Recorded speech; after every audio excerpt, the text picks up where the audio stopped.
दोस्तों 2020 निकल गया, 2021 आ गया। 2020 चीन को समर्पित रहा, कोरोना को समर्पित रहा और उसके बाद किसानों को समर्पित रहा और उसके बीच में बढ़ते हुए बलात्कारों को भी समर्पित रहा। एक बुरा साल, एक ऐसा साल जो बहुत कुछ सिखा गया। महीना डेढ़ महीना लोग अपने घर में भी रहे, लॉकडाउन में रहे, बहुत कुछ हुआ। शायद हम लोग वो सारा डिस्क्राइब भी नहीं कर सकते। इकोनॉमी माइनस में चली गई, नौकरियां छिन गई, लोग पैदल हजारों किलोमीटरों तक चलते हुए मरे भी, लेकिन साहब के मुंह से आह नहीं निकली। तो चीन हमारे देश के अंदर घुस गया, लेकिन फौज मार के हमारी चला गया। लेकिन प्रधानमंत्री जी ने एक बार भी नहीं कहा कि चीनी आए थे, उन्होंने कहा कोई आया ही नहीं। तो वो लोग अब सिर्फ जुबानी किसानों को एमएसपी की बात करते हैं और जुबानी कहते हैं ऐसा कुछ नहीं होगा, आपकी ज़मीनें नहीं छीनी जाएंगी।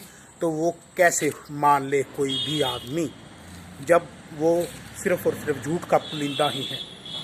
तो ये जो जंग है, जो किसान लड़ रहा है, वो कंज्यूमर की जंग लड़ रहा है। किसान सिर्फ अपनी जंग नहीं लड़ रहा, क्योंकि किसान के पास खाने के लिए रोटी की कमी नहीं है।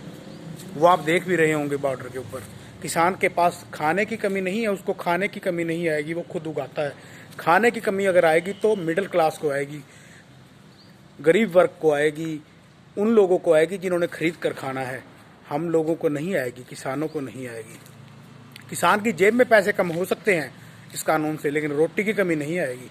तो 1 रुपए की चीज़ 10 रुपए में मिलेगी और 10 रुपए की 100 रुपए में और 100 की 1000 रुपए में। ये बात कंज्यूमर को सोचनी है, आप लोगों को सोचनी है। आप लोगों को इस लड़ाई में हिस्सा लेना है, क्योंकि हर कोई वहाँ सेवा कर रहा है। आप देखोगे तो वो सर्वधर्म कार्यक्रम बना हुआ है। वहाँ पर पंजाब में भी आए हुए सिख भाई सेवा कर रहे हैं, मलेरकोटला से आए हुए मुस्लिम भाई भी सेवा कर रहे हैं। लोकल मस्जिद खुल गई हैं लोगों के लिए, जो लोग वहाँ पर रह रहे हैं, जो लोग इस लड़ाई का हिस्सा बने हुए हैं लगातार वहाँ पर बॉर्डर के ऊपर। और उसके अलावा मंदिर भी अब कई खुल गए हैं वहाँ पर उनके लिए, जहाँ पे वो जाके रह सके। तो सर्वधर्म लड़ाई चल रही है वहाँ। कल बोधि साधु भी पहुँचे, हर कोई वहाँ पे हिस्सा डालने के लिए जा रहा है। ये यज्ञ हो रहा है सच्चाई का और इसके अंदर आहुति हर कोई डालना चाहता है।